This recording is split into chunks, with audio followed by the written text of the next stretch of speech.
வணக்கம். சற்று முன் கிடைக்கப்பெற்ற மிக மிக முக்கியமான செய்தி ஒன்று வெளியாகி உள்ளது. திராவிட முன்னேற்ற கழகத்தை சுக்குநூறாக உடைப்பதற்கும் ஆட்சியை கலைப்பதற்கும் அமலாக்கத்துறை அதிகாரிகள் தற்பொழுது அதிரடியான நடவடிக்கைகளை மேற்கொண்டுள்ளார்கள். குறிப்பாக திமுகவின் அமைச்சர் செந்தில் பாலாஜியின் வழக்கும் பிரபல போதை மருந்து கடத்தல் மன்னன் ஜாபர் சாதிக் அவர்களது வழக்கை விசாரணை செய்து வந்த வழக்கறிஞர் பதவிக்காலம் நீட்டிக்கப்பட்டுள்ளது.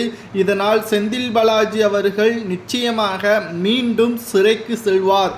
இந்த வழக்கறிஞரை வைத்து கொண்டுதான் அமலாக்கத்துறை அதிகாரிகள் 15 மாதங்கள் வரை செந்தில் பாலாஜியை சிறையில் வைத்தவர் என்றும் குறிப்பிடத்தக்கது.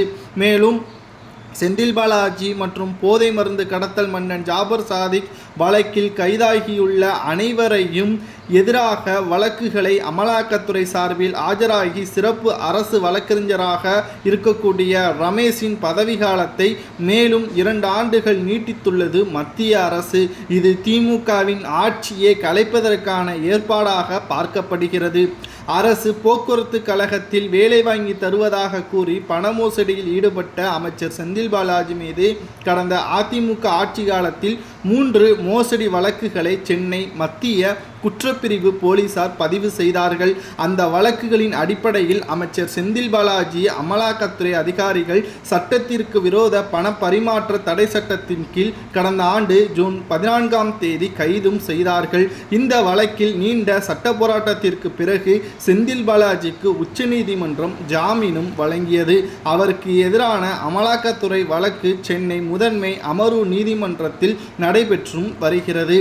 இதேபோல போதைப் பொருள் கடத்தலில் ஈடுபட்டதாக கூறக்கூடிய முன்னாள் திமுக நிர்வாகியும் திரைப்பட தயாரிப்பாளருமான ஜாபர் சாதிக் மற்றும் அவரது தம்பி முகமது சலீம் ஆகியோரையும் அமலாக்கத்துறை அதிகாரிகள் சட்டவிரோதமாக பண பரிமாற்ற தடை சட்டத்தின் கீழ் கைது செய்து புழல் சிறையில் அடைத்துள்ளார்கள்.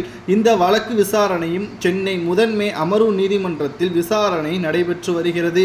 முக்கியமாக இந்த 2 வழக்குகளிலும் அமலாக்கத்துறை தரப்பு வழக்கறிஞர் ரமேஷ் அவர்கள்தான் ஆஜராகி வருகிறார். இந்த நிலையில் கடந்த 2015ஆம் ஆண்டு முதல் சட்டவிரோத பண பரிமாற்ற தடை சட்டத்தின் கீழான பல்வேறு வழக்குகளின் விசாரணைக்கு அமலாக்கத்துறை தரப்பில் சிறப்பு அரசு வழக்கறிஞராக ஆஜராகி வரும் ரமேஷின் பதவி காலத்தை வரும் 2027 மார்ச் 14ஆம் தேதி வரை நீடித்து மத்திய நிதித்துறை அமைச்சகம் உத்தரவுகளை பிறப்பித்திருக்கிறது.